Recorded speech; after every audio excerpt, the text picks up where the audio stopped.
Hey everyone, it's Strange Michael. I hope you're doing well today.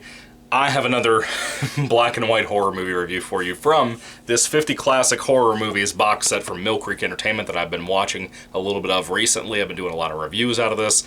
Anyway, I have a movie for you that I've never heard of before. I heard of the previous one I talked about called The Ape with Boris Karloff that I reviewed just before this upload.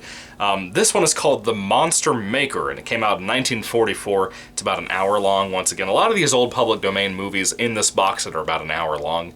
Then you have the ones like Metropolis that are super long for a silent movie of all things, surprisingly. Anyway, The Monster Maker, 1944.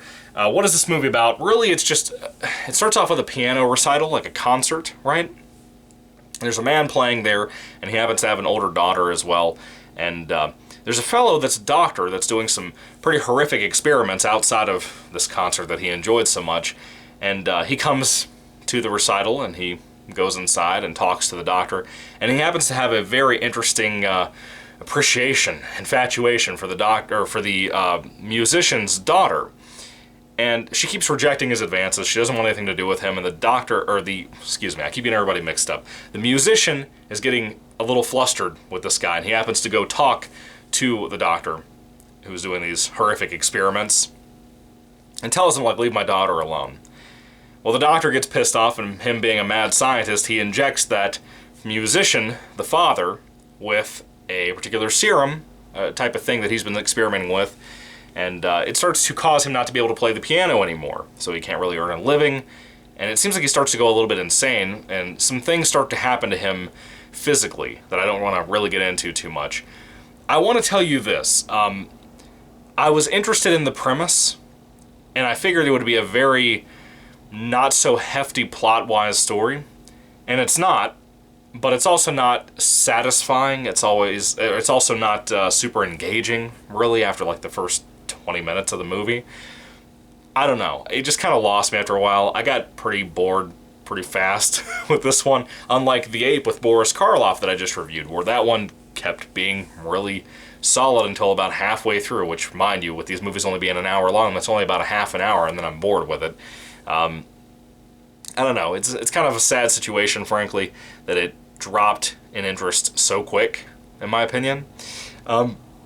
I wanted this to succeed. I thought it had a cool poster, of course, and it lost me over time. It really didn't have much going for it.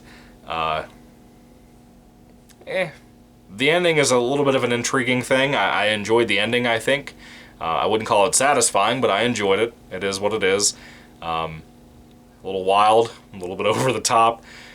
There's some stuff involving the serum that the doctor injected the musician father with, and that stuff is pretty horrific for what happened with the rest of this movie, honestly. If it sounds like I don't really know what to say about this movie, it's because I don't. There's really not much to it. It's fine. The sets are well done for the most part, especially in the finale. I really like the sets for the finale. The makeup for the movie, the special effects for the movie are really solid. I really dug that. They're genuinely horrific. It's the plot and the way the story is told that is just very meandering, man. It's not really the kind of story. Once you start up this movie and you get into the plot the first 15-20 minutes, you're going to think it's going a certain direction. It's going to go generally that direction, but in a different way that's not going to be all that great. And that's my biggest issue with this movie. It's just, I don't know. The father-daughter love, I liked that. It's not a big part of the film. I wish it was more of the main focus of the movie, but I like certain aspects of it. It's got its moments that are horrific and also nice, pleasant, as hard as that is to explain. But if you've seen the movie, you know what I'm talking about. It's a heavier mixed bag than what The Ape with Boris Karloff was. That was a mixed bag because of some things I think I missed. With this movie, it was just a hefty mixed bag, like worse off because of that, I would say.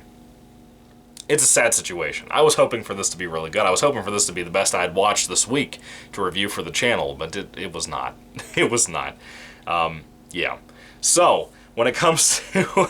By the way, there's a cameo from Glenn Strange in here. I think he played Frankenstein, I'm pretty sure, at one point. Anyway, Glenn Strange is in this, if you like Glenn Strange. There's really not much to be said about this. It's a sci-fi horror flick, and it's got some horrific things, but it's boring. It's really boring, frankly. You know, and I like mad scientist movies, but this one's boring. Anyway, when it comes to The Monster Maker, the 1944 flick, what did you think about it? If you've seen it, have you bothered taking out the time to watch this? I really don't recommend this. I really don't. Again, the makeup's fantastic. That might draw you to it. The monster's pretty horrific, but it's not worth it. It's really not worth it, frankly. What are your thoughts on it? Have you seen it? Put your thoughts in comments down below. If I had to rate The Monster Maker on a 5-star basis, I'd give it like a 2 out of 5 stars. I like some stuff in it. That's really how I justify a 2 and not a 1 out of 5 stars. It's got some things I like, some things I appreciate, and that's about it. That's about it, frankly. What are your thoughts? Put them down below, guys. Thank you for watching, and I hope to get the reviews for Friday done properly and have them uploaded on Friday itself, maybe on Saturday, depending on how the renovation goes on Friday. I don't know. It's kind of just a painting thing this week and some renovation stuff with the flooring. It's going to be interesting. So anyway, thank you for watching. God bless you, and goodbye.